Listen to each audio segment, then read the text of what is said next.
Bueno, como decía, tenemos aquí tres personas que llevan muchos años dedicados a tratar de construir una economía alternativa con muchos de los rasgos de los que yo estaba hablando antes. Por el orden en el que van a intervenir, a mi derecha está Óscar García Jurado, que nos comentó aquí que pusiéramos en el papelito economista, Talayos Cooperativa. Él es doctor en economía, está desde hace muchos años implicado en cuestiones como esta, por ejemplo, en la etapa que ha estado en Andalucía, Autonomía Sur, pero por su cuenta él es doctor y lleva, digo, como decía antes, muchos años dedicados a este tipo de cuestiones. Después José Manuel Betanzos también ha trabajado en temas de economía andaluza y ahora está últimamente gestionando la entidad COP57, sigue en Autonomía Sur y ahí ha hecho muchos trabajos en la dirección que estoy diciendo. Mamen Cuellar va a hablar de soberanía alimentaria desde su posición de profesora de economía en la UPO, en la Escuela de Sociología, en la Facultad de Sociología, y también como compañera del máster de agroecología que llevamos mucho tiempo ya haciendo en Baeza, y con una experiencia que no es solamente una experiencia desde la academia, sino también con una experiencia personal como activista e incluso como agricultora en primera mano de experiencias de agroecología. Bueno, le doy la palabra a Óscar, cuando tú quieras, el que te guste más. Este que es más blanco. Vale. Pues este no va, ¿eh? ¿Ahora? ¿Sí? ¿Se escucha? A ver, pues lo primero, muchísimas gracias por la invitación. Nosotros, yo creo que los tres, somos completamente deudores de lo que este hombre representa, ha estudiado, estudia y transmite también.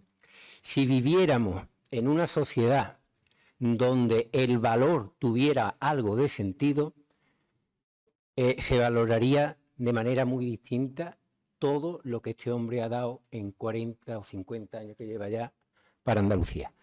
Yo creo,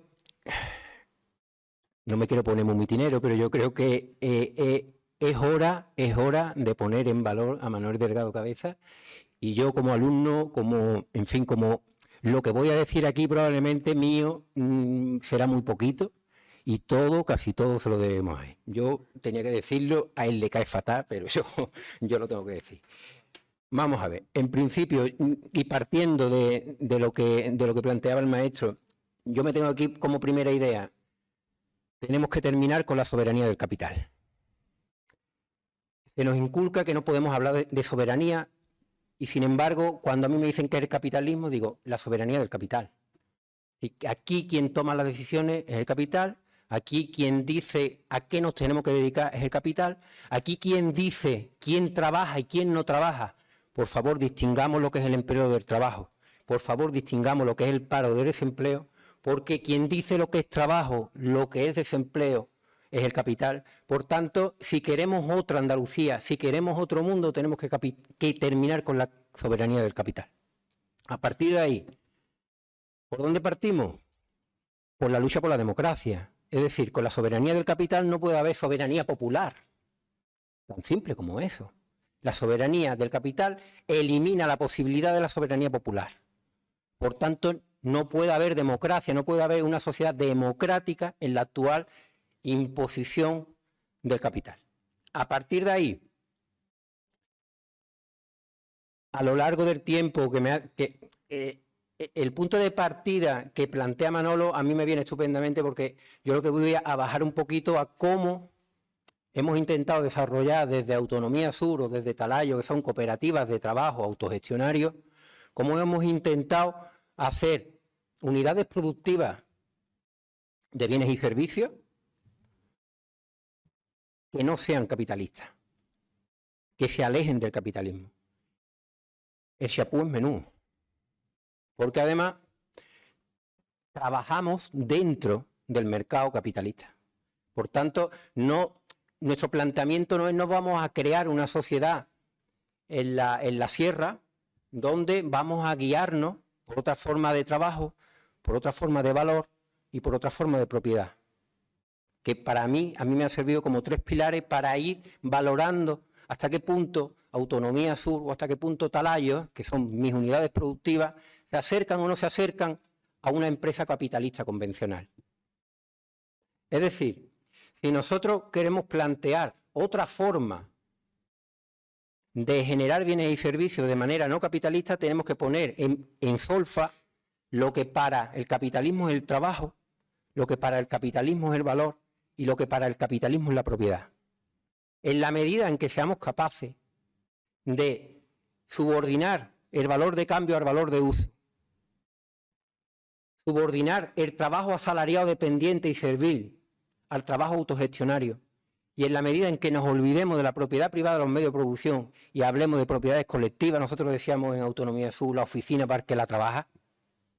Claro, porque lo de la tierra lo tenemos más crudo, pero por lo menos la oficina que fuera para el que la trabajara. En esa medida estamos produciendo de otra manera. Estamos hablando de otra forma de producir, de hacer, de generar bienes y servicios.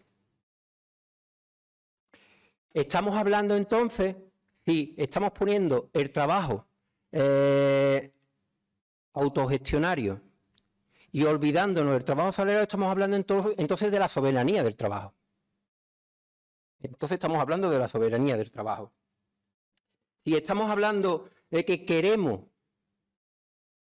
otra forma o otro modo de autogestionarnos democráticamente, tenemos que olvidarnos del trabajo asalariado dependiente. Ese es uno de los elementos fundamentales por los que algunos creemos que el cooperativismo transformador, no tengo tiempo para explicar las grandes diferencias que hay entre el cooperativismo transformador y el cooperativismo capitalista convencional que todas y todos tenemos por el capitalismo agrario andaluz, que no es más que una herramienta del capitalismo global. Si queremos después lo analizamos, pero nosotros estamos hablando de un cooperativismo transformador en el que se planteen alternativas al valor, al trabajo y a la propiedad. A partir de ahí estaríamos diciendo, podemos generar bienes y servicios de otra manera. Pero dando un poquito más adelante, y en esto lo de trabajar desde Andalucía, pero también con organizaciones vascas, en este caso VELA, hemos ido valorizando o poniendo en marcha o de alguna manera decir en qué consiste una estrategia socioeconómica soberanista. ¿En qué? Porque yo le decía a los compañeros de ELA, vosotros sois vascos, el principal sindicato, tal. ¿Cuál es vuestra estrategia socioeconómica soberanista? Que yo la cojo y me la llevo por abajo, la adaptamos, jugamos. En realidad tampoco la tenían. El planteamiento que nosotros le hicimos es, desde la democracia, desde la toma de decisión, desde la capacidad de decisión, ¿los pueblos tienen capacidad para decir cómo y qué producen? Si tenemos capacidad para decidir qué y cómo producimos, estaremos avanzando hacia una soberanía socioeconómica, entendemos. Y nosotros decimos, ¿cómo producimos? Economía social transformadora, basando en cambio en el valor, en el trabajo y en la propiedad, impulsando el cooperativismo transformador, impulsando la economía social transformadora. ¿Y qué producimos?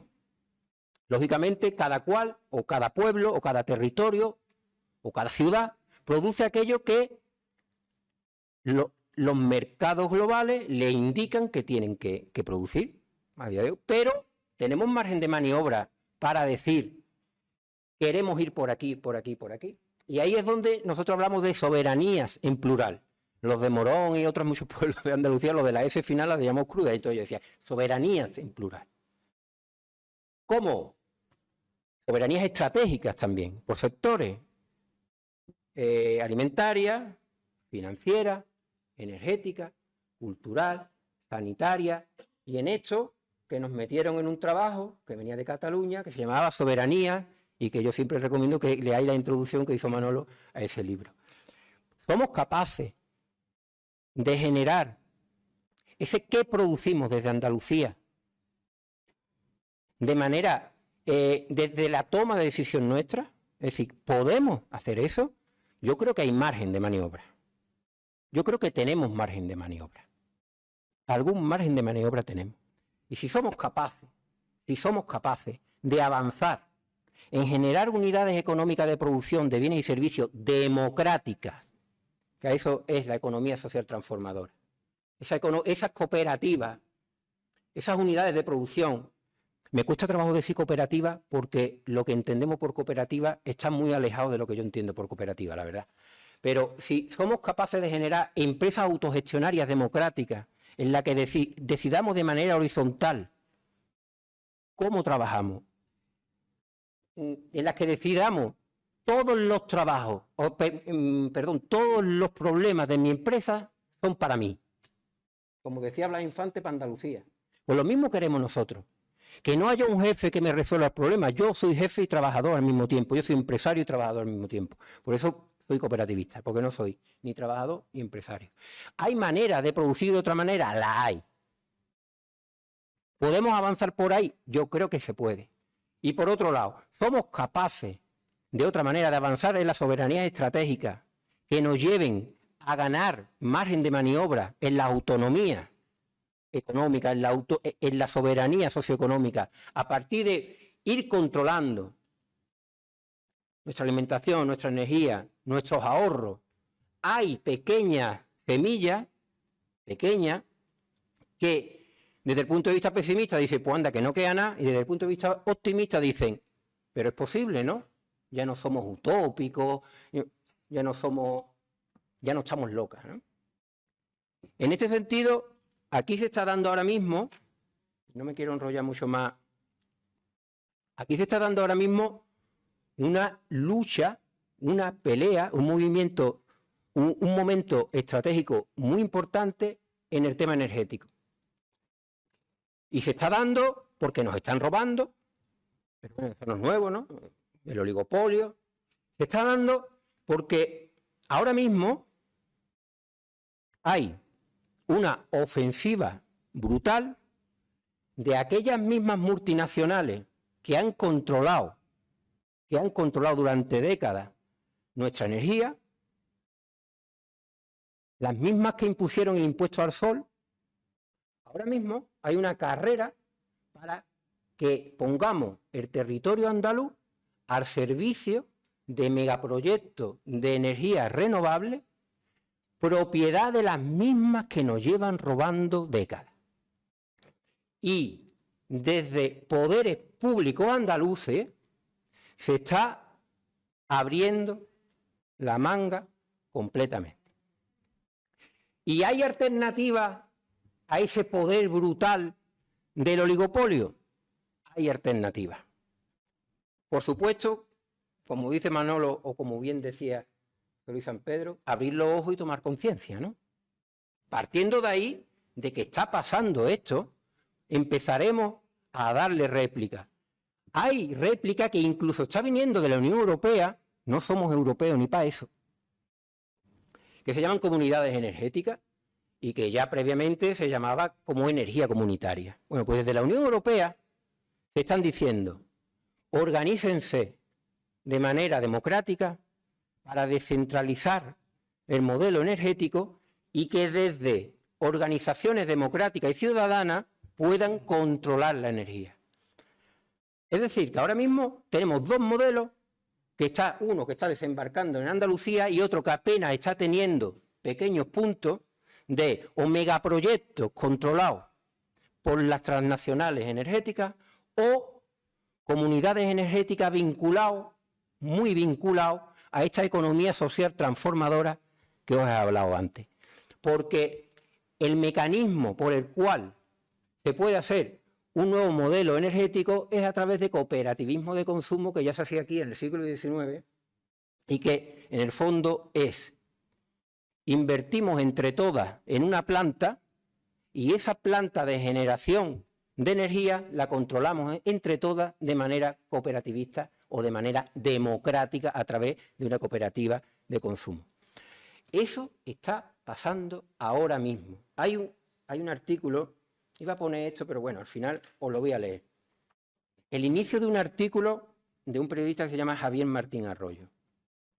Se ve una foto de un agricultor mayor y dice así: rodeado de sus 3.000 olivos, José Sánchez recoge un manojo de aceitunas de la red extendida sobre la tierra en su finca en Caniles, Granada, y tuerce el gesto.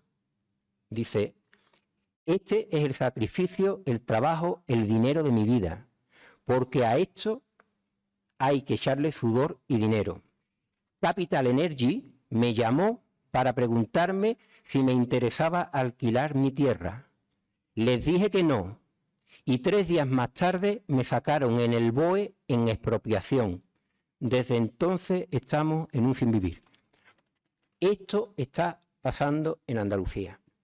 Esto es soberanía del capital o soberanía popular. Esto es estrategia de abajo arriba o seguir dependiendo de los mismos que nos llevan robando décadas.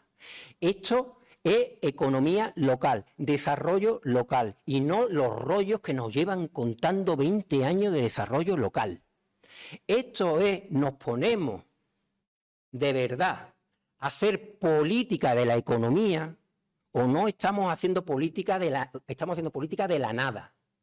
O empezamos a hablar de que aquí hay capacidad de autogestionarnos y que no vamos a permitir que, si ya en la conquista castellana nos robaron la tierra, por el camino los notarios las asentaron con la propiedad privada, que nos han robado la industria, que no nos roben el sol, que no nos roben nuestra capacidad esa.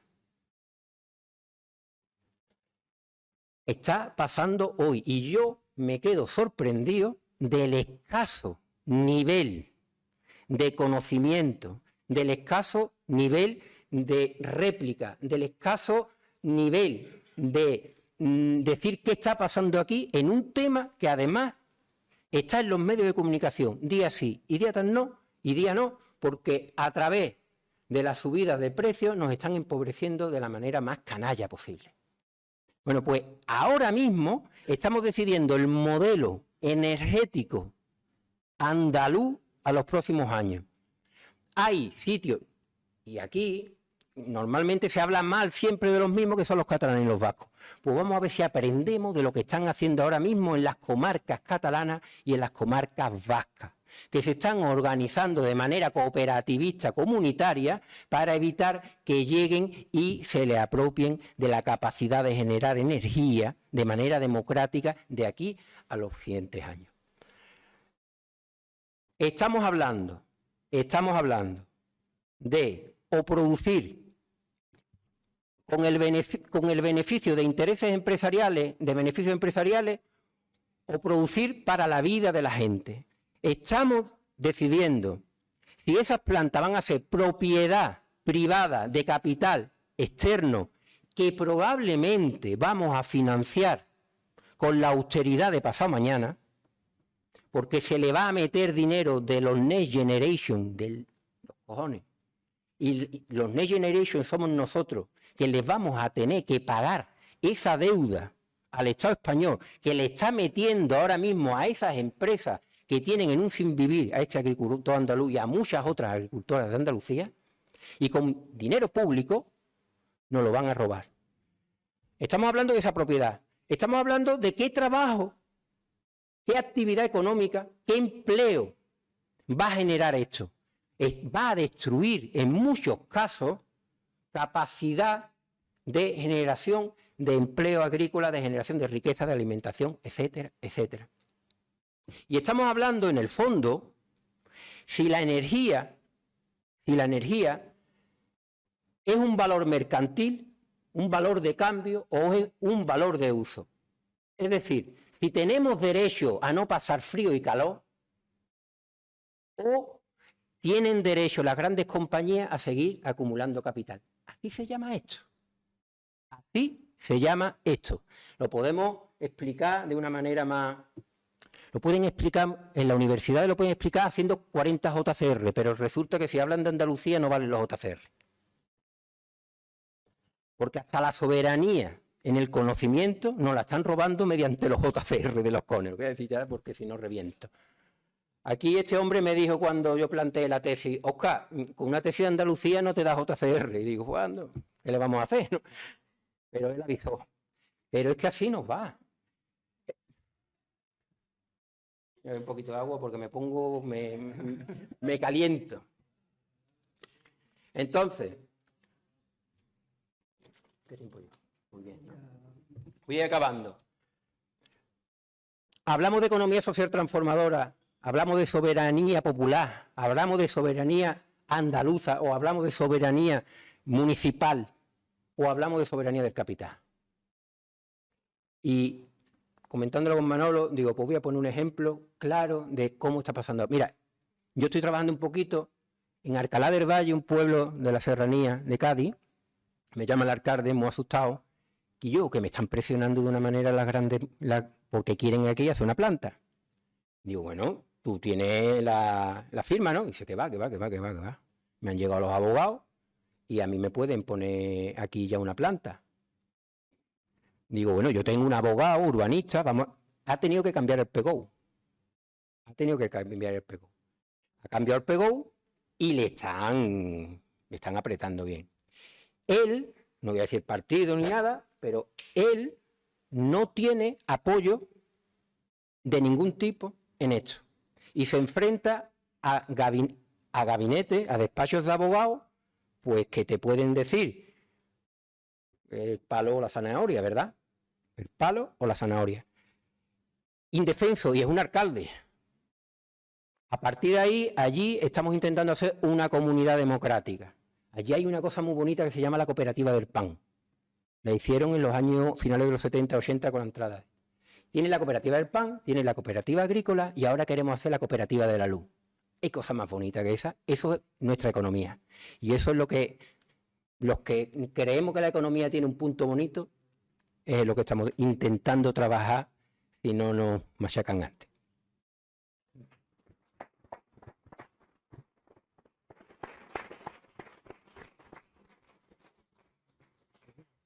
¿Yo?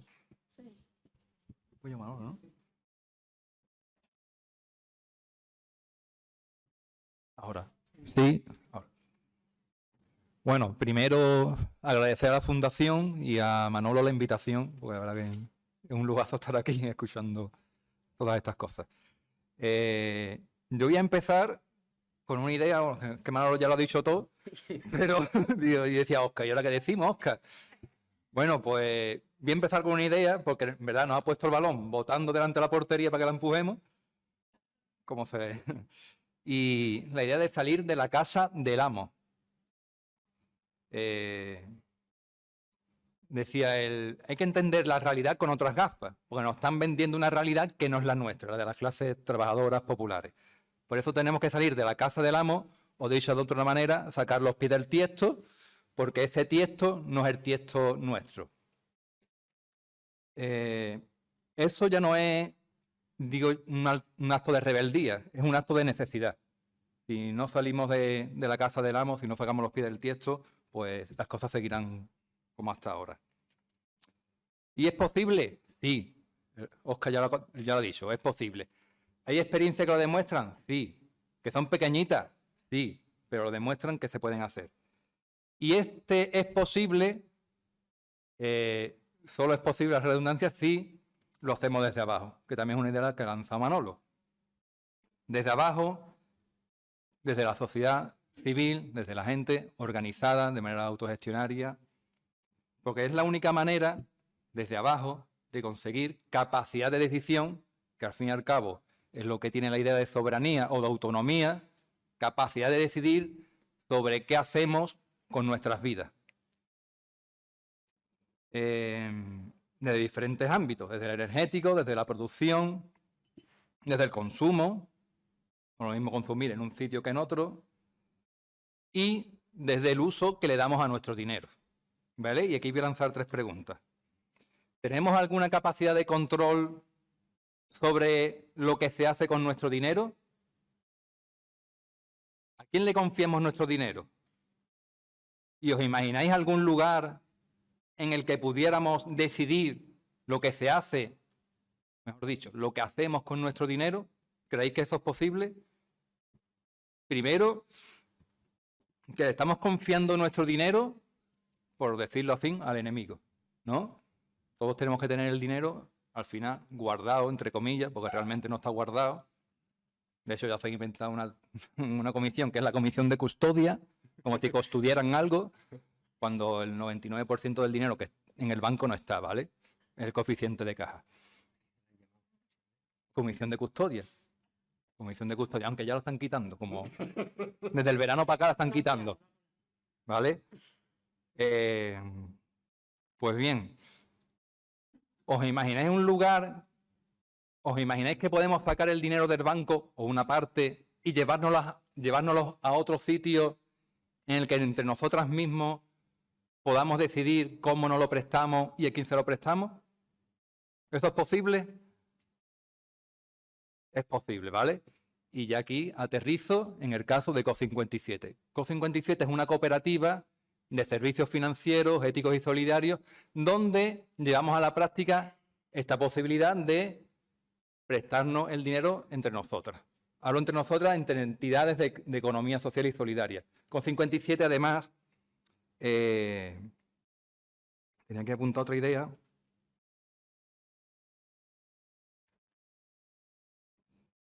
Para que veáis la idea desde abajo, esto es posible porque es desde abajo. De hecho, el origen de Co57 el origen es una lucha obrera de un grupo de trabajadores de la antigua editorial Bruguera, aquella de Mortadelo y Filemón, Zipizape. Es el origen del Co57, es una caja de resistencia que hace un grupo de trabajadores de esta editorial tras una larga lucha obrera para apoyar la creación de nuevas cooperativas en un contexto de crisis industrial, a finales de los 80, a principios de los 90.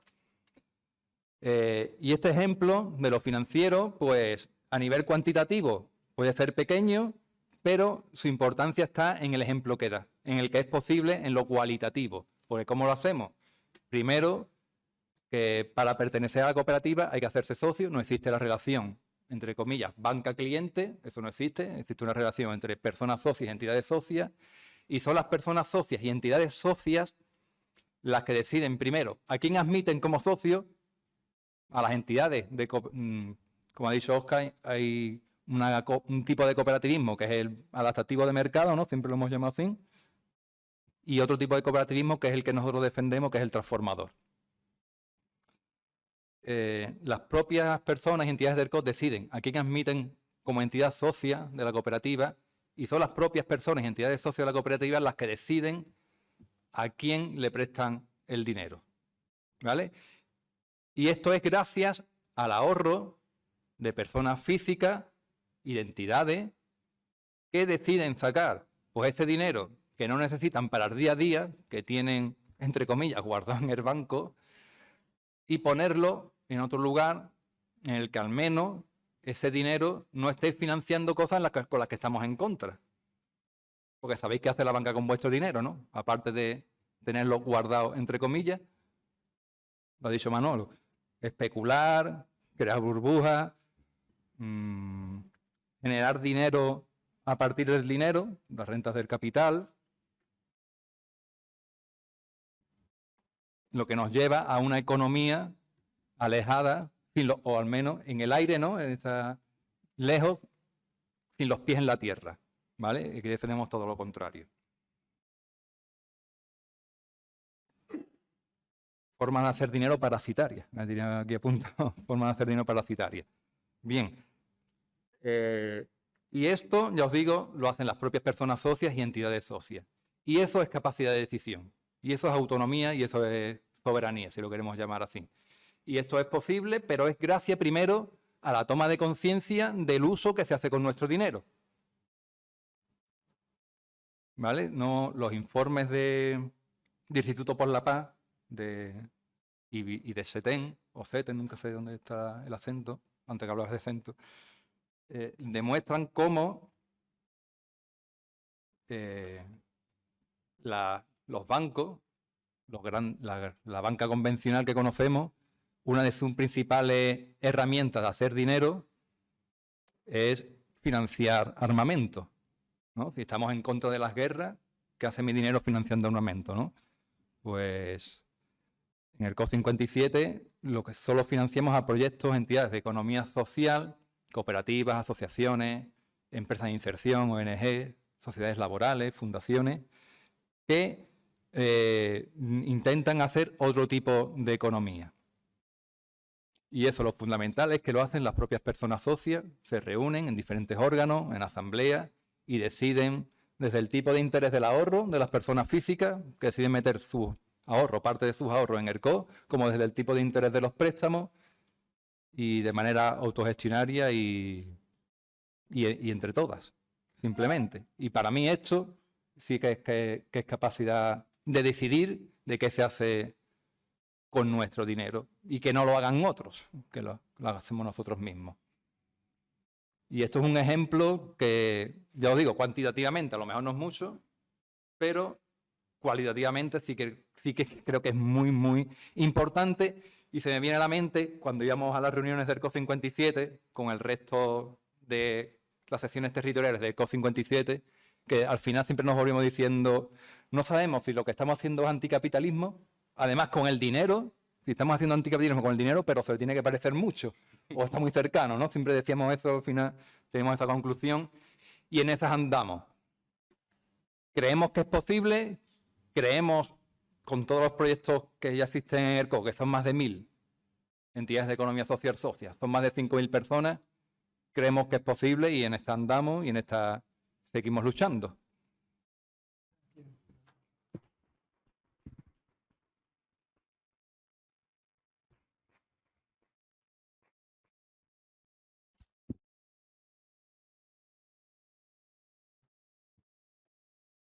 Bueno, pues me oís, ¿no? Me toca a mí. Es un poco difícil ser la última en esta mesa, la verdad, una macarrada, la verdad.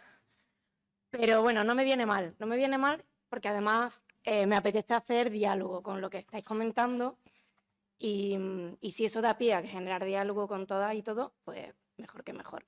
Yo voy a empezar leyendo un texto, ¿vale? Es de Ana Rosa Cantazaro, se llama 4×8. La belleza a tu alrededor no era bastante. Elegiste las dimensiones de la piscina, pedazo imprescindible de tu paraíso artificial, donde se entra rigurosamente con tarjeta. Sobrevivir en un espacio 4×8, absolutamente inconcebible, así como la cantidad de verdura que podrían darse en un pañuelo de tierra. De rodillas, en lo que fue tu paraíso, ahora desierto estéril, sin sombras, sin perfumes, sin insectos, mendigando inútilmente comida, hasta los animalitos hinchables desde el fondo de la piscina vacía te sonríen sarcásticos. Lloras desesperado. Todavía no aprendiste. Una risa feroz llega hasta las estrellas, la mía. Te haré un regalo, una última oportunidad. Date prisa. Podría dejarlo aquí, ¿vale? Esto sería un poema que podría escribir la Madre Tierra y que está totalmente de actualidad, ¿vale? Ese desierto estéril ya está aquí. Ese desierto estéril se llama cambio climático, ese desierto estéril se llama la guerra de Ucrania y la crisis de desabastecimiento y la crisis de materiales, y ese desierto estéril lo hemos ido exportando a otros sitios, porque en la geopolítica mundial nos tocó en un lugar privilegiado. Pero ese desierto estéril está llegando.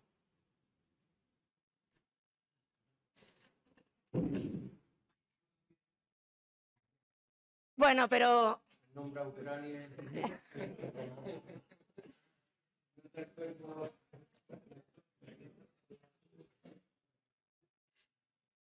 Claro, Andalucía, a pesar del andalucismo, y eso es una pena, ha reproducido todo lo que se ha dado en los territorios coloniales, ¿no? Lo habéis venido diciendo, y especialmente si miramos el sistema agroalimentario.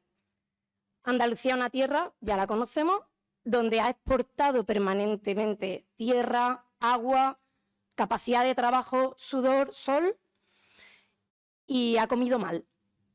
De hecho, hay unas compañeras, Isabel Álvarez y otras compañeras, que hablan de qué comen las que mal comen. Y habla justo de esto, ¿no? Andalucía, como periferia del norte, como colonia del norte, reproduce, como otros países, esa lógica de exportar, de nutrir, de alimentar a otra gente. Si vemos los mapas de importación-exportación, lo vemos muy claro, gracias a capitales extranjeros y oligarquía local. Es de manual, es de manual. Quien ha decidido lo que en esta tierra se producía, cómo se producía, lo que se comía, cómo se compraba, lo han intentado hacer esta oligarquía y este capital extranjero. Desde siglos, como estamos viendo, pero esto se acentúa todavía más con la modernización. Yo no quiero ser moderna. Yo no quiero ser moderna. Porque la modernización en el campo ha supuesto este paradigma de lo moderno, de lo desarrollado, que es lo urbano, que es lo industrial, que es el individuo, que es el capital. Y entonces, cuando todo eso llega al campo, Revolución Verde, años 40 y 50, Estado español, Plan Marshall, ¿vale? Que aquí no llega, pero sí llegan las ideas a saco, con los servicios de extensión agraria del sistema franquista, que se meten de lleno en todo esto. Cuando la modernización agraria llega, se les dice a todas nuestras abuelas, bisabuelas, abuelos, bisabuelos, lo que hacéis no vale, sois unos catetos y unas catetas, sois unas atrasados, unas atrasadas, eso no vale. Tenéis que ser empresarios, tenéis que ser empresarias, campesinado no, empresariado. Y entonces vale. Y entonces entramos en el modelo de Andalucía moderna, Andalucía empresarial, Andalucía tecnificada, la tecnificación para el campo, la maquinaria para el campo, los paquetes tecnológicos para el campo. ¿De dónde vienen esos paquetes tecnológicos? Del campo no. Y de la economía local no. ¿Vale? 3 compañías, megacompañías, controlan el 70% de las semillas que plantamos en el mundo, el 80% de los paquetes, de los fitosanitarios y de todo aquello que nos han dicho que tenemos que echar para comer. 70 y 80%. Esta gente, Monsanto, llega a la Unión, a Bruselas, y cuando se dice que el glifosato es cancerígeno, Monsanto consigue una moratoria para su suspensión de 5 años. Gente, es cancerígeno. Organización Mundial de la Salud. Ah, no. 5 años de moratoria. Y en eso contribuimos todos y todas. 3 empresas en Andalucía, en el año 2021, controlan un poco más del 50% de la venta de alimentos. Carrefour, Mercadona y Día. 3 empresas controlan el 50% de lo que se compra y vende de comida en Andalucía. Y luego yo recomiendo un informe que hizo Manolo con Marta Soler y con los compañeros de Economía Ecológica de los alimentos kilométricos. ¿Cuántos kilómetros recorren los alimentos y sus ingredientes que están en nuestra mesa, ¿no? Claro, ya está bien. Esto es una realidad a la que contribuimos todos y todas, repito, ¿vale? La soberanía alimentaria. Y va muy en la línea, ¿no? Son paradigmas que se oponen, que luchan, que son conflictivos. O sea, aquí no hay un consenso posible, aquí hay un conflicto real y hay que tomar partido, ¿no? La soberanía alimentaria emerge de donde tiene que emerger, de las periferias, de las excolonias, del sur global. Movimientos campesinos, indígenas, jornaleros, mujeres, muy protagonistas las mujeres en todo esto, y no por casualidad, y ahora entraré un poco en eso. Se unen en el año 96 en una cumbre paralela a la de la seguridad alimentaria de la FAO, de Naciones Unidas, para decir, seguridad alimentaria, no. soberanía alimentaria. Claro, esto no viene de cero, esto viene de décadas de luchas campesinas, donde nuestros movimientos jornaleros y campesinos andaluces están. El SOC y los movimientos jornaleros y campesinos andaluces viajan a Managua en el año 91, se articulan internacionalmente con esos que son nuestros pares. No son los movimientos europeos, son los movimientos latinoamericanos, porque son las periferias, son las colonias, ¿no? La soberanía alimentaria plantea el derecho a decidir por parte de los pueblos, y usa la palabra pueblo, nuestro sistema agroalimentario. Y eso es muy gordo, eso es muy grande, porque es cómo producimos, y para producir hacen falta los bienes comunes, y hace falta gestionar territorio, ¿vale? Cómo producimos con toda esa globalidad de lo que significa el territorio y los bienes comunes, cómo comemos y qué comemos y cómo lo vamos a mover, cómo lo vamos a adquirir, cómo lo vamos a hacer accesible, los sistemas agroalimentarios, ¿vale? Cuando los movimientos campesinos, indígenas, jornaleros, con las mujeres muy en el centro de ese proceso, plantean esto, plantean varias vías. Uno, sistemas no de cualquier manera, lo tenemos que decidir a través de, en base a sistemas agrarios agroecológicos, o sea, tenemos que producir en equilibrio con la naturaleza, con los ecosistemas, ya no podemos seguir expoliando el medio natural, porque esos son los límites biofísicos, es donde nos tenemos que enmarcar, sistemas agrarios agroecológicos, sistemas de comercialización locales, mercados locales y un acceso equitativo a esa alimentación. Que esto no sea de ricos o que esto no sea de élites. La alimentación como un derecho, ¿vale? Eso es lo que plantean desde la soberanía alimentaria estos movimientos.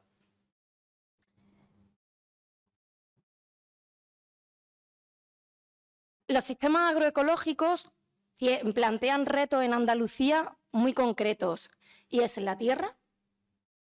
A nosotros nos han hecho creer que un pueblo moderno es aquel donde la población activa agraria es máximo del 2%.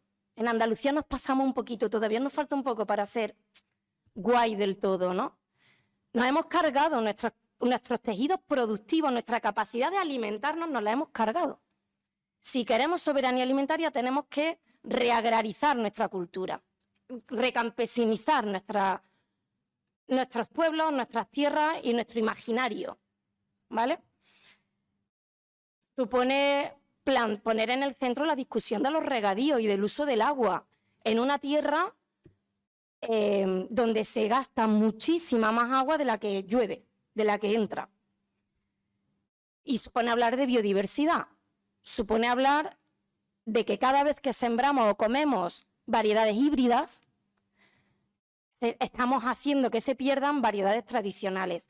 Una variedad tradicional que se pierde no se recupera, jamás, porque son entidades vivas. Las semillas que no se siembran durante 4 o 5 años pierden capacidad de germinación y las perdemos. Esa ha sido la estrategia de entrada de Monsanto en muchos países, con los transgénicos. En la India, por ejemplo, me pego 5 años regalando semillas, me lo puedo permitir. 5 años regalando semillas, maíz transgénico. A los 5 años digo, ahora lo cobro. ¿Por qué? Porque a los 5 años las semillas que las campesinas y los campesinos tenían ya no valen. Y si valen, la capacidad de germinación se ha reducido y ya ahora tengo, si tenía 100 semillas, ahora tengo 3, 4 válidas. Y entonces ahora empiezo a cobrarlas y entonces ahora empieza a haber suicidios. Y todo el boom de los transgénicos va asociado íntimamente a una subida brutal de suicidios en la India, de campesinas y campesinos en la India, porque ven que de repente los han matado, ¿vale? Esa modernización ha sido un genocidio total, ¿no? La buena noticia de todo esto, porque hay una buena noticia, tiene varios prismas, es un prisma de varias caras, ¿vale? Primero, las mujeres han estado fuera, porque han estado fuera en todo, de todas esas políticas y campañas de modernización agraria, porque a las mujeres ni se las miraba, ¿vale? Los hombres fueron los grandes machacados los campesinos, ¿no? Para ese tractor, esa modernización, a las mujeres ni las miraron. ¿Qué hicieron las mujeres en todo ese periodo desde la Revolución Verde? Siguieron con sus formas de traspatio, de todo lo agrícola y ganadero que servía para abastecer a la familia. No comían de lo que se vendía, comían de lo que las mujeres producían.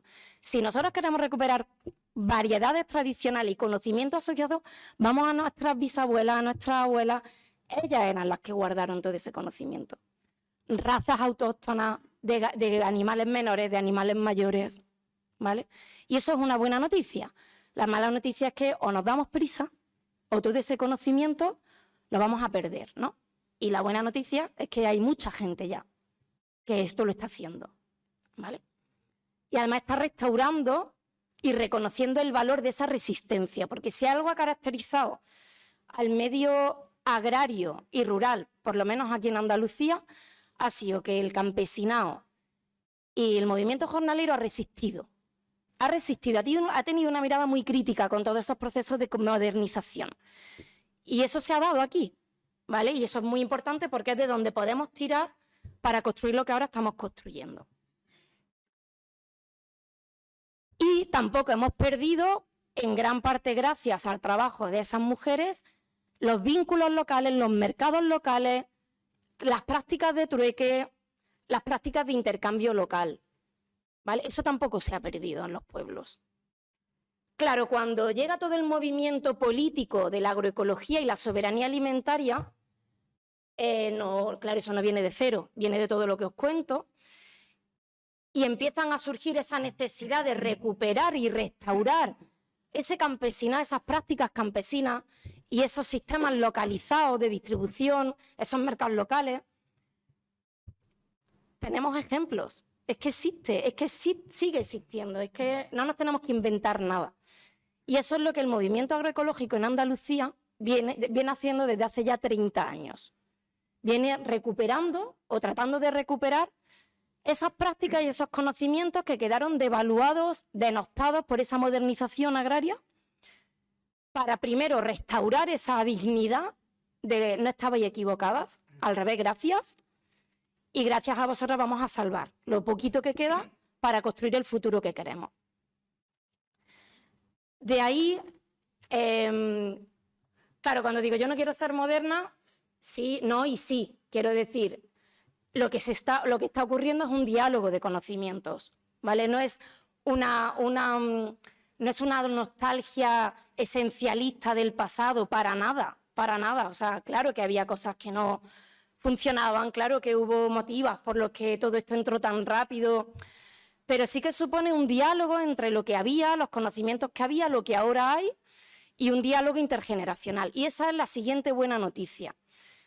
Si algo está emergiendo en las nuevas generaciones es la preocupación ecologista y ambiental. O sea, las nuevas generaciones ya nadie cuestiona el cambio climático, ya nadie cuestiona la crisis ecológica y hay una mucha mayor conciencia de toda esa realidad.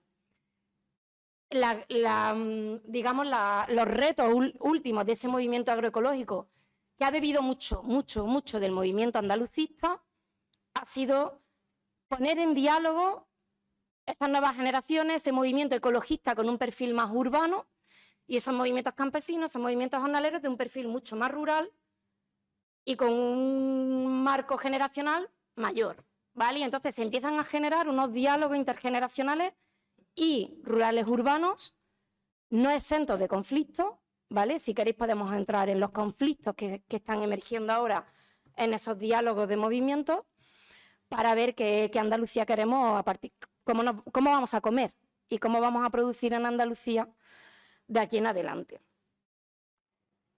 Hay también una buena noticia y es que viendo las estadísticas, los ámbitos donde mayor relevo generacional se están dando en un sector como es el agrario, envejecido, masculinizado, es en el ámbito agroecológico, es donde más relevo generacional se está dando, es decir, si hay alguna motivación en esas nuevas generaciones de campesinas, campesinos, va a ser el ámbito agroecológico y es un ámbito donde hay una mayor capacidad de innovación.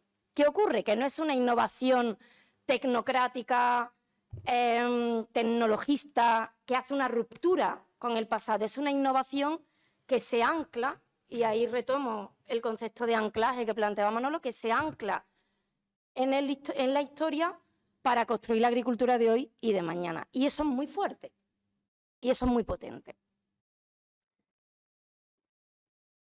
Yo creo que desde la soberanía alimentaria, que yo creo que si Blas Infante levantara la cabeza, pues sería un soberanista alimentario total. O sea, quiero decir que es que hay mucho de ese discurso, ¿no? De la tierra es colectiva, es un bien común para quien la trabaja, pero la posesión es colectiva y tiene que haber un control social. Eso para la biodiversidad, eso para el agua, para todos los bienes comunes y esos procesos colectivos, porque necesitamos colectividad y necesitamos... o sea, todas las innovaciones, que es retomar lo antiguo, ¿no? Lo que decía ya en el siglo XIX, había todo esto, ¿no? Requieren procesos tejido social, requiere colectividad, o sea, no hay ninguna iniciativa agroecológica de relocalización alimentaria de mercados locales de producción agroecológica que no sean colectivos, no hay ni una, estamos hablando de grupos de consumo, cooperativas de producción-consumo, redes alimentarias locales, incluso comedores escolares agroecológicos. En ningún caso son iniciativas individuales, son iniciativas siempre colectivas, necesitan la colectividad, que no está exenta de dificultades, pero está ahí. Entonces, y repito, ¿no? Esa no es una nostalgia del pasado, es una recuperación de todo lo anterior. Hemos tenido un periodo negro de la modernización, que seguramente mucha gente le llame las décadas de oro, ¿no? Bueno, a los agrónomos le llaman las décadas de oro a la revolución verde de productividad y tal. Así han sido unas décadas de profunda oscuridad a nivel de pérdida de cuestiones que son muchas veces las hemos perdido para siempre. Es recuperar eso desde un diálogo intergeneracional y desde un diálogo desde la actualidad, desde una mirada de la ecología política, ¿vale? Yo creo que esto es importante, y desde las alianzas transnacionales, porque ahí hay mucha fuerza, ¿vale? Cada vez hay mucha fuerza en la arena global de estos movimientos campesinos, movimientos indígenas poniendo sobre la mesa que no están dispuestos a caer en la trampa de la modernidad y de la homogenización en todos los temas, ¿no? En Andalucía tenemos un montón de experiencia, No vale con comprar ecológico en el Carrefour, ni en el Lidl, ni en el Aldi, por Dios, no, porque eso sigue reproduciendo estructuras de poder, eso sigue reproduciendo el éxodo rural, eso sigue reproduciendo la descampesinización de nuestros territorios y sigue generando pérdida de soberanía. Consiste en ir a redes alimentarias comunitarias relocalizadas. En todas las provincias hay. Jaén puede ser de las que menos tenga, también a lo mejor por el olivo, que ha hecho un poco de daño en la provincia, ¿no? En Córdoba pasa un poco igual, pero en todas las provincias hay, y os quiero decir, y también a nivel de políticas públicas, porque nos podemos colocar en distintos lugares. Hay ayuntamientos que han tenido muchos problemas, bueno, a nivel de acoso y derribo. Tenemos Almócita en Granada, o tenemos todos los ayuntamientos que están en la red Terrae. Yo diría, si estáis vinculados a políticas públicas municipales, la red Terrae viene trabajando propuestas de cómo desde las políticas públicas se pueden desarrollar políticas agroecológicas y de soberanía alimentaria. Y, por supuesto, los movimientos sociales, ¿no? Todas las redes de Urgency, que es agricultura apoyada por la comunidad, o la Federación de Asociaciones de Consumidores y Productoras de Andalucía, ¿vale? Como hay mucho movimiento, y yo creo que, bueno, que el reto en este sentido es que desde el andalucismo político se entienda que sin soberanía alimentaria no hay soberanía andaluza. Y además, que es una vía de entrada muy potente, porque comer vamos a comer 3 veces al día. Y eso lo dicen mucho los movimientos campesinos, ¿no? O sea, la vía de entrada para las soberanías a través de la alimentación es muy potente, porque eso llega. Y en Andalucía no hemos perdido todavía ese orgullo, ¿no? Por lo propio, ¿no? Para mí creo que sería un reto y un diálogo muy interesante. Creo que ese planteamiento de los feminismos o ese rol tan fundamental de las mujeres en esta historia y esa oportunidad de diálogo intergeneracional con las crisis que estamos viviendo, por no llorar. Vamos a ver una oportunidad por no llorar, ¿no? Porque la situación está muy mal. Pero bueno, la alimentación plantea una serie de diálogos posibles y de articulaciones posibles que creo que para el andalucismo es una oportunidad de oro para seguir generando, ¿no? Para seguir reinventándose y actualizándose. Muchas gracias.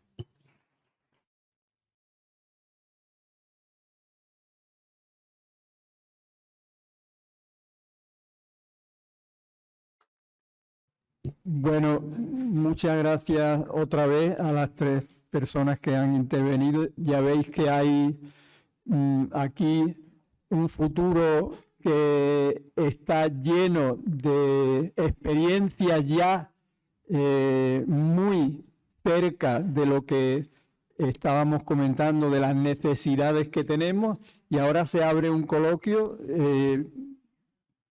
con un turno de palabras que vamos a procurar que no sea de uno en uno, porque si no se agota el tiempo enseguida, sino que vamos a pedir varias palabras, respondemos desde la mesa y volvemos a pedir varias palabras y decir varios turnos. Van a ser más convenientes para todos que si lo hacemos de uno en uno. Tiene la palabra... aquí tenemos un micrófono que podemos pasar.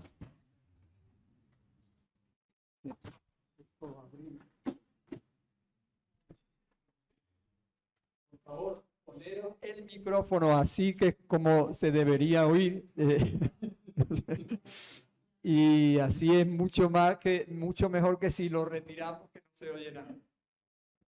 Bien, mi pregunta mi pregunta a los ponentes sería ¿cómo se podría de alguna manera pedir, aconsejar o presionar a los ayuntamientos y distintas entidades locales para que los agricultores puedan vender sus productos en mercadillos que propiciaran y crearan varios ayuntamientos? Y pongo un ejemplo. Yo soy una persona jubilada que tengo una huerta. Entonces yo siembro, pues, para tratar de comer alimentos sanos, porque yo tengo semillas propias de tomates que son de hace siglos, que no se han perdido de la huerta de Jaén, o algún pequeño excedente que tengo, pues casi lo tengo que regalar porque no tengo dónde venderlo. Entonces, yo soy un jubilado y yo no tengo ningún problema, pero hay campesinos que han tenido que dejar su trabajo en la huerta porque no les compensan lo que venden, tienen que llevarlo a los almacenes y entonces no les da prácticamente para vivir. Y así, la vega del río Jaén, que ha sido riquísima, que antiguamente le daba vida a la ciudad de Jaén, pues hoy en día prácticamente las huertas están abandonadas porque no son productivas, porque no tienen para vender directamente a buenos precios los alimentos a los ciudadanos. Gracias. Hacemos un turno y recogemos después las palabras que se han utilizado para contestar. Sí. Hola, muy buena. Ante todo, muchas gracias. Me ha parecido muy interesante esta mesa y la aportación de los 4 me ha interesado mucho. Pues 3 preguntas muy concretas. A Manuel Delgado hacía referencia a un libro de Blas Infante en el que quedaba reflejada su cosmovisión de una manera más completa que en los demás, que tenía una introducción de Manuel Ruiz, de Norberto Ruiz. Quería preguntarle por el título porque se me ha escapado y quería anotarlo. Y después a Óscar García quería hacerle dos preguntas. En primer lugar, esa idea de cooperativismo transformador frente a cooperativismo capitalista o adaptativo, que la habéis puesto encima de la mesa, pero no habéis llegado a desarrollarla. Si podéis avanzar algo en ese sentido, me parece una idea muy, muy interesante. Y por último, hacía referencia al modelo organizativo de las comarcas catalanas y vascas en relación a la soberanía energética. Quería preguntarte si ese modelo de organización de las comarcas catalanas y vasca se impulsa desde lo público o desde lo privado. Venga, muchas gracias. ¿Más palabras? Sí, una pregunta directamente. Lera también tenía pedida la palabra. Perdona, Manuel. Bueno, una pregunta directamente a ti, Manolo. Al margen de todo, en paralelo a todos los factores que has dicho, hay otro factor que es el factor tiempo. La soberanía del capitalismo se come el tiempo humano, el tiempo de las relaciones, el tiempo del ocio, el tiempo de la cultura.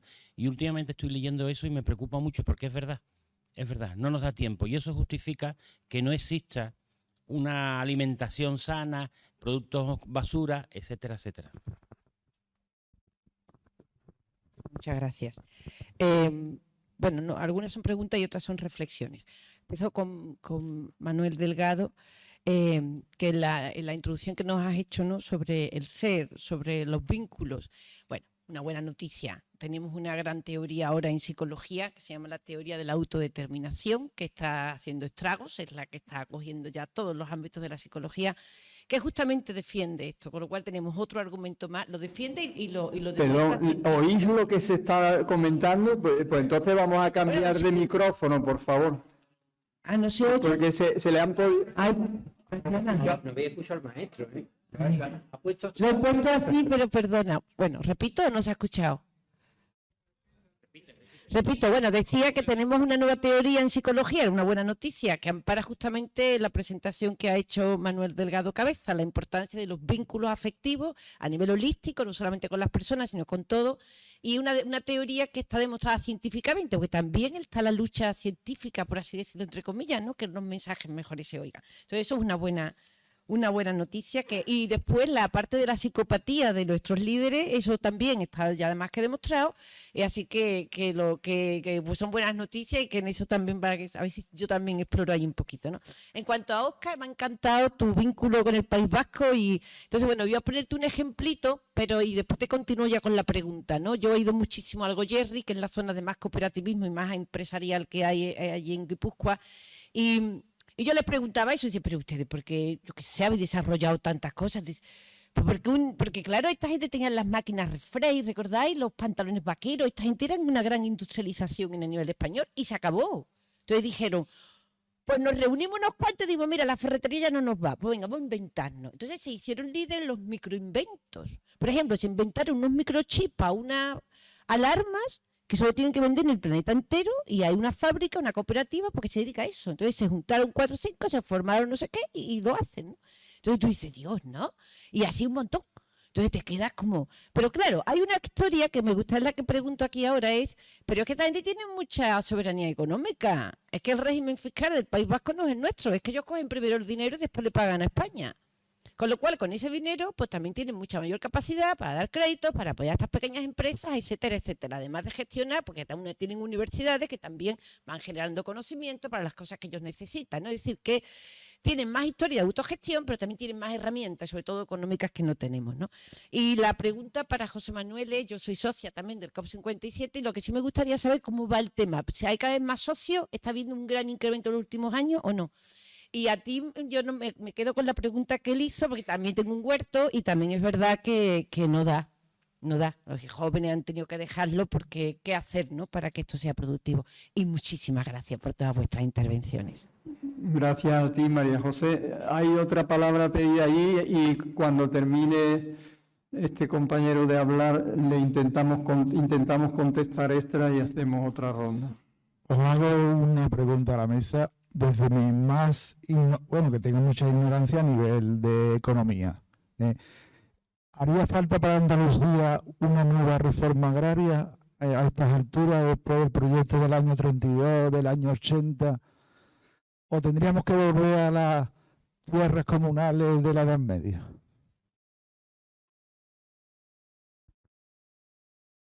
Bueno, vamos a intentar contestar estas preguntas que se han formulado y pasamos a otra ronda después. ¿Queréis contestar? Ir contestando. Voy yo ahora primera. A ver, los huertos productivos son, lo que no son es rentables, ¿vale? Claro. Es que eso es fundamental porque una de las consecuencias de la modernización ha sido justo eso. O sea, y es que en Andalucía seguimos con esos discursos. Lo moderno es el empresario y la empresaria agraria, no la campesina. Es que a las campesinas ni se las mira. Lo moderno es el hipermercado, y ahora ya los supermercados de barrio, porque ya se han dado cuenta que la gente quiere ir andando, porque somos más saludables. Entonces, ¿qué está haciendo Carrefour? O meter supermercados de barrio, pero que la lógica es la misma. Fue la gran clave del triunfo de Mercadona fue que no hizo hipermercados, hizo supermercados de barrio.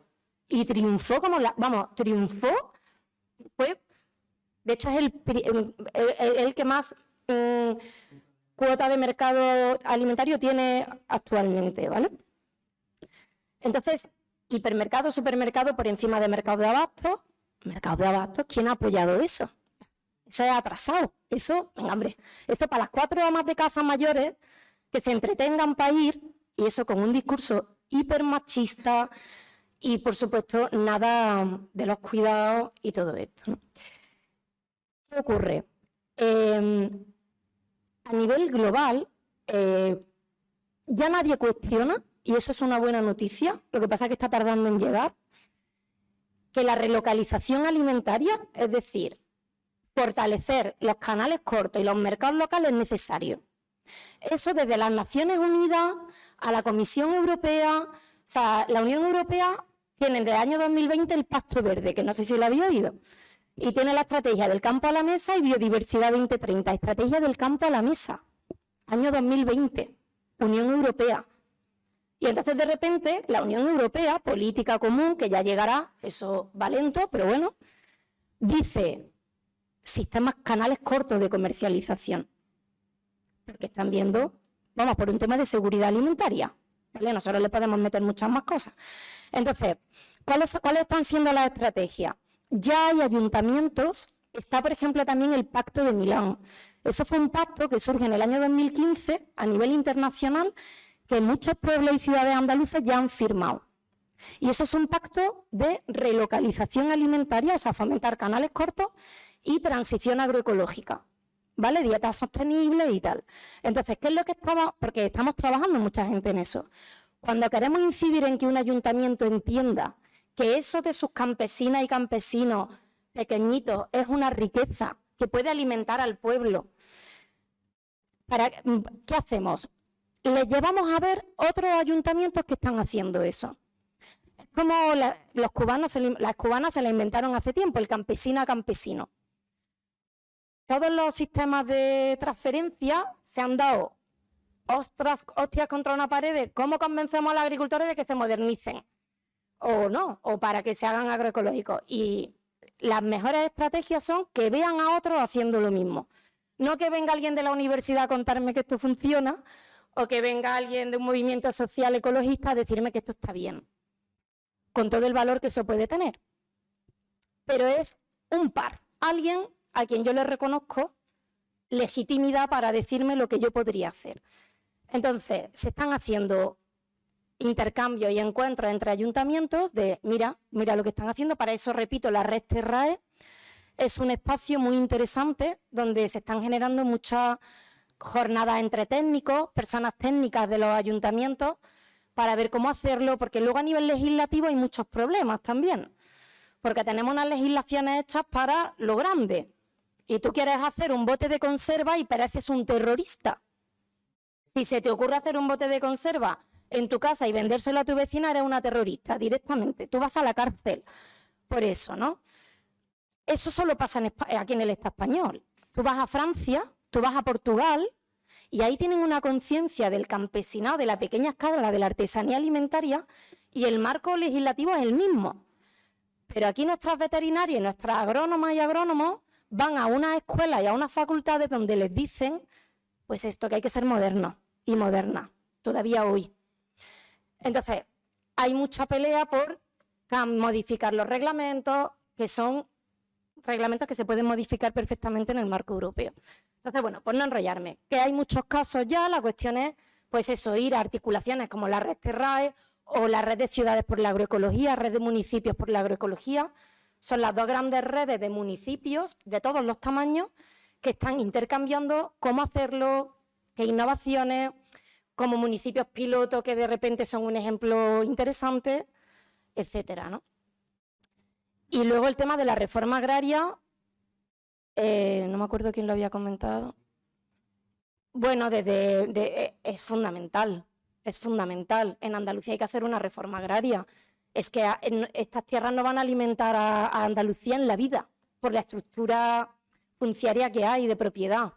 Pero lo que sí se está hablando desde la soberanía alimentaria es la tierra, la propiedad no puede ser privada de un bien común, porque eso está visto que no funciona.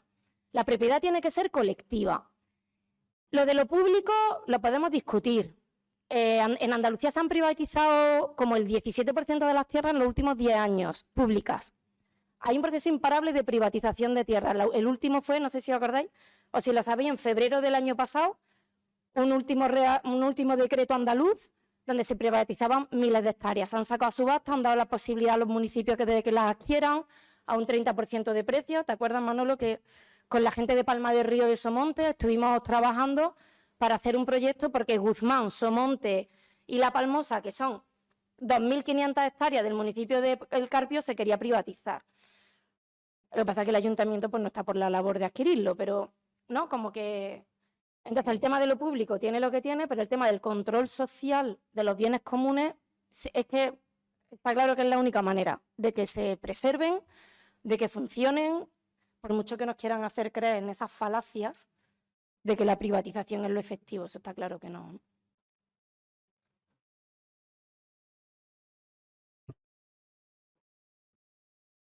Sí, bueno, a la parte de preguntar a María José de cómo va el COP57, estáis más socias. El COP57 ahora mismo estamos en una época, bueno, yo creo que son todas apasionantes. ¿Por qué? Porque tenemos muchísimos retos a los que responder. 3 retos básicos. Ruralidad, Almócita es un ejemplo, tenemos proyectos en Almócita y nos están llegando proyectos de recuperación de aldeas, por ejemplo, en la Sierra de Huelva. Eso nunca nos había llegado y también están llegando a Cataluña. De hecho, ya en Cataluña hay algunos. Vivienda cooperativa en cesión de uso. Eso ya se han hecho unos cuantos proyectos, pero siguen llegando. Claro, porque esto empezó todo con La Borda, que es la primera cooperativa de vivienda en cesión de uso intergeneracional en el Estado, y esto es que llegue la primera y el resto se va replicando y van aprendiendo. Y energético, el reto energético, comunidades energéticas locales. Nos están llegando proyectos por las 3 bandas. Pero para responder, bueno, energético tenemos el de Olvera, tenemos uno en, la Calada del Valle, uno en Montilla, que preguntó la semana pasada, otro en Arroyo Molinos de León, en la Sierra de Huelva, el de Almócita, la comunidad energética de Almócita, y están llegando. Ahora, para poder responder a estos proyectos, necesitamos recursos económicos, es decir, el ahorro de la sociedad civil. Y ahí nos encontramos en una situación que es la contraria. Vemos la tendencia que es la contraria de los años anteriores. Ahora mismo son proyectos que necesitan más recursos económicos, ya no son los proyectos de 6.000 euros, 10.000 euros, como hacíamos antes, como el de Almócita, sino que requieren mucho más dinero. Imaginar un proyecto de vivienda en cesión de uso que pues, se puede llevar perfectamente 1 millón de euros, y eso es poco, ¿eh? Pues para poder atender a todo ese tipo de proyectos, necesitamos más personas socias colaboradoras. Sí, personas que metan sus ahorros en el COP57, que son 300 euros de capital social obligatorio. Si un día los necesito, pues me doy de baja y los recupero, ¿vale? Y luego a partir de estos 300 euros también pueden ahorrar con aportaciones voluntarias al capital social. Esto es ahora. Hace unos años, al contrario, teníamos un excedente de tesorería, que le decíamos a los proyectos, venía al COP57 porque, está mal decirlo, pero es que nos sobraba el dinero. Entre comillas. ¿Vale? No digas así porque no. Pero... Nos hemos visto en algún que otro proyecto. Sí. Y ahora estamos, claro, para poder atender a todo este tipo de proyectos, os digo, entre ruralidad, recuperación de aldeas, cooperativas de vivienda en cesión de uso, ya hay 15 proyectos de cooperativas de vivienda en cesión de uso financiados por el COP57, proyectos que están financiados al margen del sistema bancario convencional. Y ese es en la que estamos ahora, en ser muchas personas con poquitos ahorros. Esa es la idea, que estamos muchas personas con 300 euros y luego el que quiera ahorrar más y pueda, que lo ahorre. Pero si no, es que va a haber proyectos a los que no podamos atender no sé, en un año a lo mejor, no lo sé. No quiero ser alarmista, pero estamos convencidos de que lo vamos a conseguir, que vamos a hacer más personas con 300 euros. Y de hecho en Andalucía ya hasta junio habíamos conseguido más socios que todo el año anterior. Pero aún así tenemos que conseguir más. Y también por abrir y porque la gente, el pueblo, conozca lo que supone el COP57, que muchos de estos proyectos, por ejemplo, de Almócita, fue a una entidad de la banca ética. ¿Sabéis lo? Bueno, fue un oxímoron, ¿no? Lo de la banca ética, pero el proyecto de Almócita fue a la banca ética y cuando metieron allí el nombre de esta persona en el ordenador, pues saltaron todas las alarmas. Y dice, ¿cómo le vamos a financiar a usted? Pues el coro financió, 2 veces además, y una tercera vez. ¿Vale? Y eso son cosas que acercó y que no hacen ni siquiera llamada banca ética. Y eso es solo gracias a personas que son conscientes y que tienen capacidad de decidir sobre lo que se hace con su dinero. Sin estas personas sería imposible. Mi niña que tiene 2 años, de los 3 meses socio de COP57. ¿Vale? Aquí en la del Betis, pues yo la hice socio del COP57. Pero que esta es la manera, no hay otra manera de hacerlo. Sin el ahorro de personas conscientes de lo que se puede hacer con su dinero, y tenemos proyectos muy, muy bonitos. La recuperación de la piscina de Puerto Real, la cooperativa de Marinaleda, la Borda en Barcelona, no sé, muchísimo. El de Almócita, el agricultor de Almócita. Y por eso el molino de mi pueblo. El molino de Morón, que además fue el primero, ¿no? Que dice Huerto Oliva, que fue el primer préstamo que se hizo en Andalucía, además. Eso sin el COP57 y sin el ahorro de las personas socias de COP57 sería imposible. Y para responder a estos proyectos de ruralidad, vivienda en cesión de uso, que es fundamental. Si no hay cesión de uso, la vivienda es un elemento del mercado. Siendo cesión de uso, la sacamos del mercado, no se puede especular con ella. Si no, no hubiéramos cuántos años debatiendo esto. Y energético, las comunidades energéticas, sabemos que ya están llamando a la puerta. Hay 2 proyectos estudiándose en Cataluña, con Cataluña. Hay otro ya financiado en Galicia. Y en Andalucía están llamando a la puerta, pero todavía no han dado el paso de hacerse socia y pedir una financiación.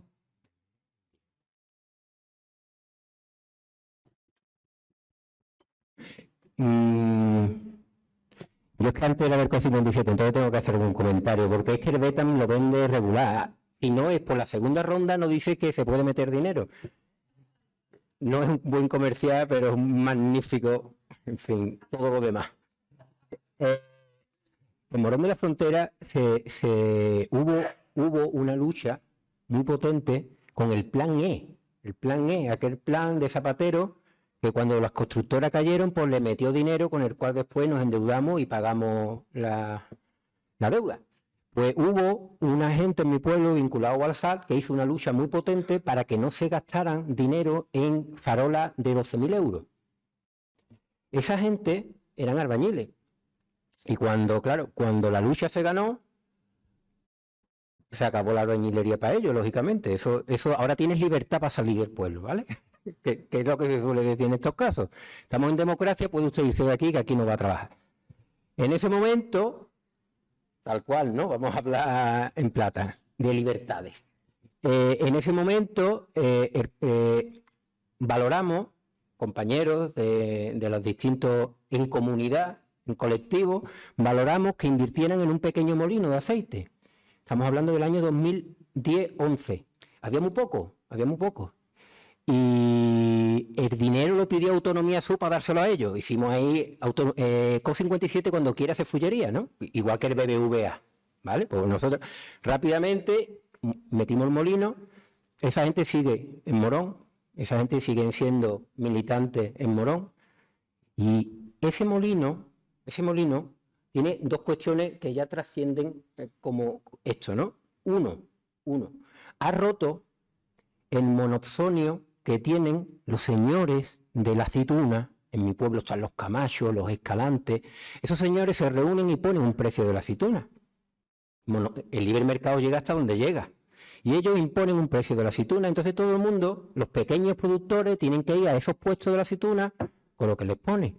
¿Qué ocurre? Que con Huerto Oliva, esos pequeños olivares pueden coger su aceituna, ir al molino y llevarse el aceite.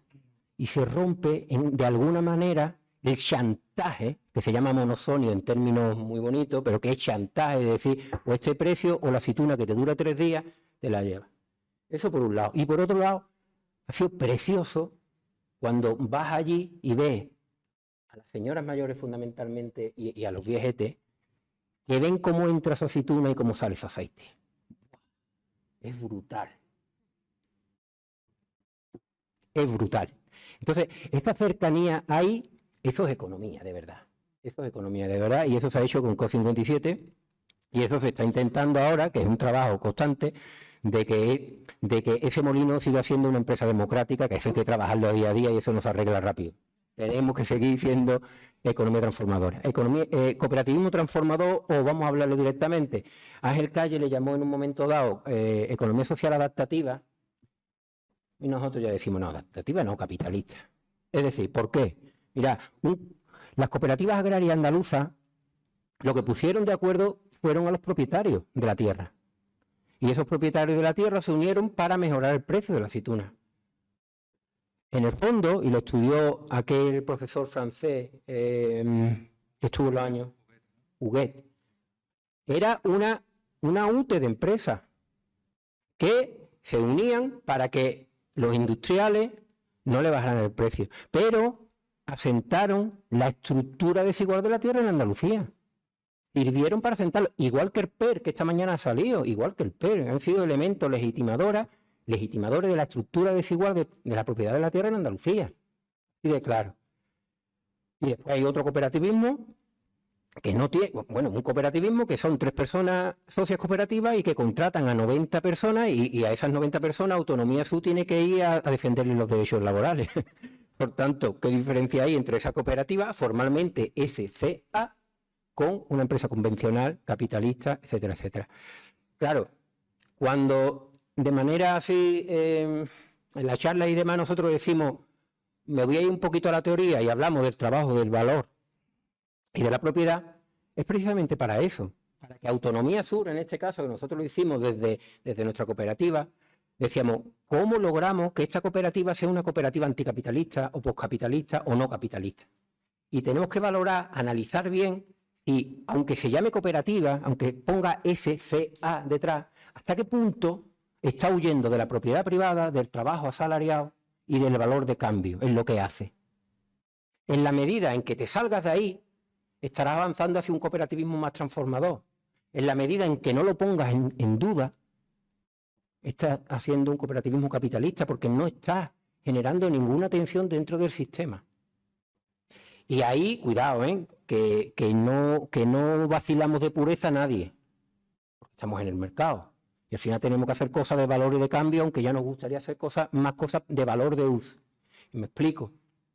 Nosotros en Autonomía Sur tenemos una asesoría jurídica, pues cuando Homa le pegó el zapatazo a Erdogan, en teoría ese hombre, ¿quién lo iba a defender? Pues Luis Ocaña le faltó tiempo, que era el otro socio de Autonomía Sur. Nosotros lo defendemos, claro. ¿Qué ocurrió con ese tema?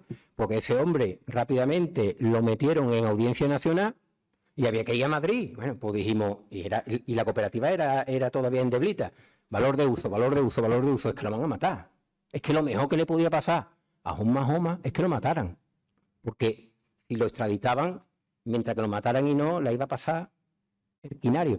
Nosotros pusimos ahí encima de la mesa el valor de uso, el valor de cambio. En la generación de COP57 pusimos antes de nuestro salario el valor de uso, el valor de cambio, porque necesitábamos COP57.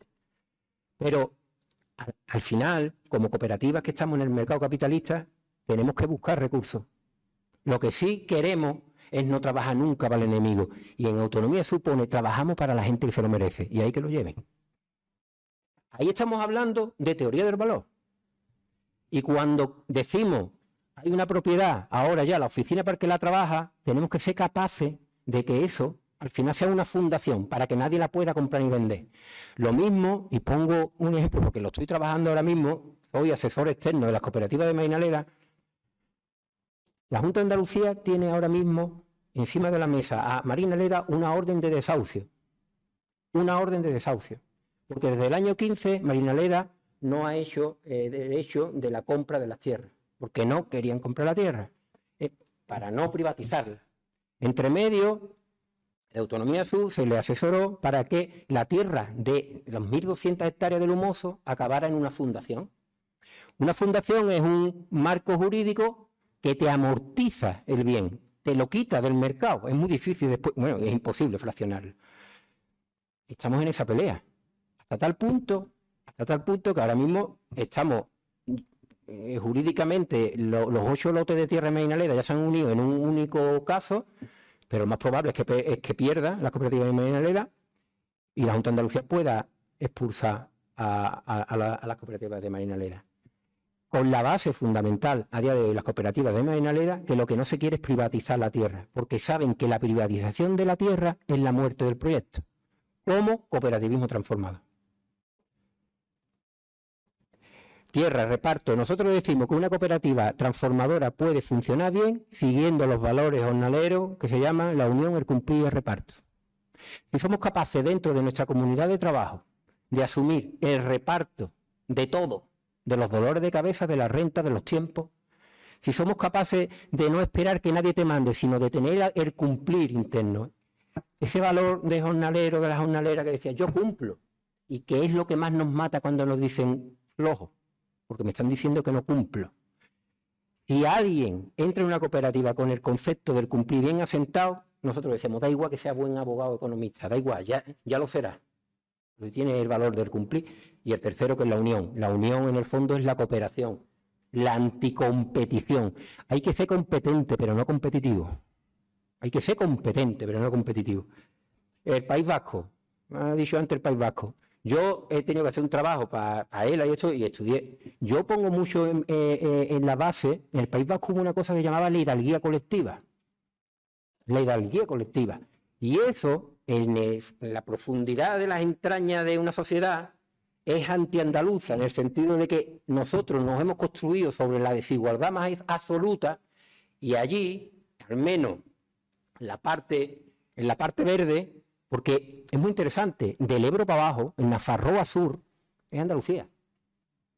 Y además está la derecha más extrema del Estado. Y ahora va de Iruña, que hacen así, para allá, y no tienen nada que ver, la hidalguía colectiva.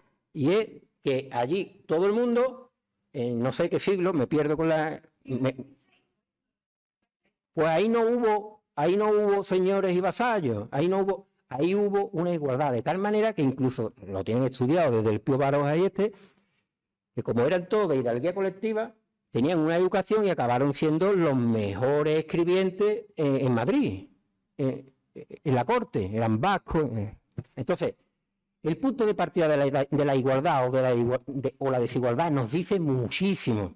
Nos dice, no digo todo, pero como no lo veamos, como no veamos eso como elemento, no nos estamos enterando de nada en ningún lado. En Cataluña hay un elemento muy importante en los últimos años que se llaman los ateneos cooperativos. Los ateneos cooperativos es una herramienta, como aquí los Andalucía Orienta, pero al revés, ¿vale? Esa es buena. o como todos los chiringuiteos que se han generado en los últimos 40 años aquí con el desarrollo local, que me enervo porque de eso hice de la tesis, allí han creado unos ateneos cooperativos por las comarcas que su función es el impulso del cooperativismo transformado, en todos los sentidos, en la producción, en la finanza, en la distribución y en el consumo. ¿Y por qué se han generado los ateneos cooperativos? Pues porque ha habido una base social potente, fuerte, desde abajo, que ERC, estando en el gobierno, dijo, lo hacemos y se va a llamar Ateneo. Y el primer Ateneo que hubo en Barcelona, o la gente más libertaria anarquista en Barcelona, decía que no se llamara Ateneo. Es decir, se han apropiado de una palabra libertaria porque les interesaba políticamente. ¿Por qué? Porque las fuerzas están en la sociedad civil. Porque allí sí o se ponéis a ayudarnos o lo vamos a hacer sin vosotros. Así que más vale que nos enteremos. Y ya está, ¿no? Bueno, yo voy a ser muy breve y contesto a lo que se me ha preguntado así más. El libro, ¿cómo se llama? Pues el título del libro es Naturaleza, el que por lo menos ahora mismo tiene naturaleza y vida en Blas Infante, lo comenté antes, Dimas, un cuento sobre animales, humanos y pueblos. Había otra cuestión alrededor del tema del tiempo, en las relaciones. Yo no voy a entrar aquí en enjundias que nos llevarían mucho tiempo, pero sí tenemos que decir que en esto, de la noción del tiempo, también tenemos la ventaja de tener una cultura donde el tiempo tiene un sentido diferente, absolutamente diferente al que tiene en las sociedades del norte. En las sociedades del norte, donde el tiempo es oro, quiere decir que la vida es oro, la vida es dinero, pues tienen un concepto del tiempo que no tiene nada que ver con el nuestro, que es un tiempo que está construido fuera del reloj de la fábrica. Nosotros no hemos tenido nuestra vida nunca bajo el ritmo que marcaba el reloj de la fábrica. Hemos tenido un tiempo más unido a los ciclos naturales y a la naturaleza, y eso quiere decir que tenemos más tiempo para relacionarnos, en fin, esto es una cuestión interesante, muy interesante, pero una vez más vamos a lo mismo de siempre. Tenemos un patrimonio cultural que tenemos que reactivar, tenemos que enterarnos de una vez de quiénes somos para reactivar ese patrimonio en beneficio nuestro, porque el andalucismo es una herramienta de transformación. Bueno, y luego hay un punto que podía dar de sí mucho, ya ha contestado a mi modo de ver muy en consonancia con lo que yo podía decir Mamen Cuellar, y también se ha referido a ella Óscar, que es el de la reforma agraria. Yo creo que habría que insistir aquí en que efectivamente el tema de la propiedad de la tierra sigue estando en cuestión, como el tema de la propiedad en general, y ahí hay un acaparamiento que sería necesario eliminar para que la tierra sea un bien común, y en eso podemos estar todos de acuerdo. Pero también quiero decir que hoy, tal como está la situación de lo alimentario en Andalucía, esa sería una condición necesaria, pero no suficiente, porque tenemos un sistema agroalimentario que está gobernado desde las grandes corporaciones, y mientras eso no lo rompamos desde dentro, como ella ha explicado mucho mejor de lo que yo lo puedo hacer ahora mismo aquí, pues no vamos a ningún lado, ¿no? Bueno, ahora tenemos dos opciones. Una es hacer una ronda nueva y otra es no hacerla. Bueno, yo quiero decir en favor de esta segunda opción que hay mucho tiempo para que nos encontremos, o sea que esto no se acaba aquí.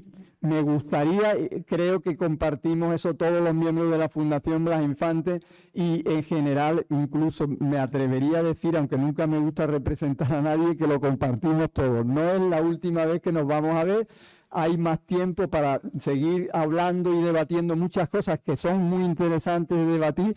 Yo creo que lo importante del día de hoy es que nos hemos encontrado y que deberíamos seguir encontrándonos.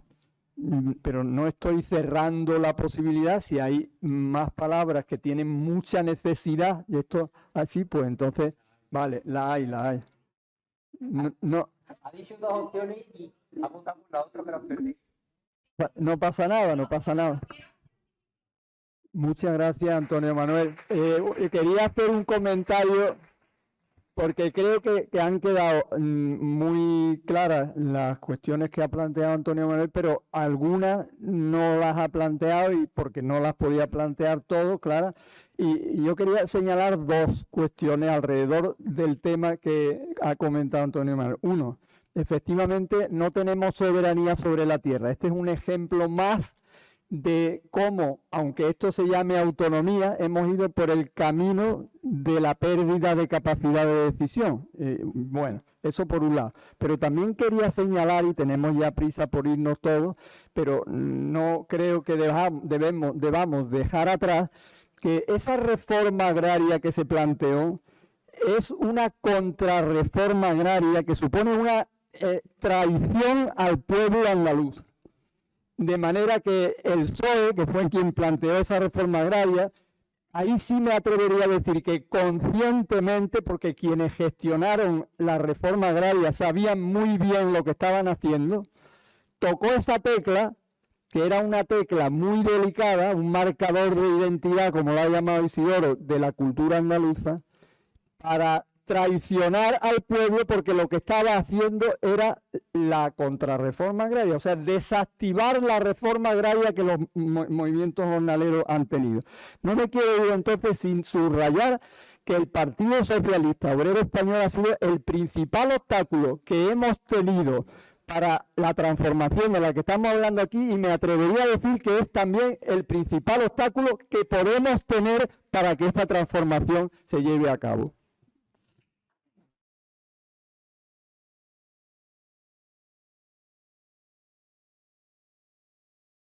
Bueno, pues tenemos...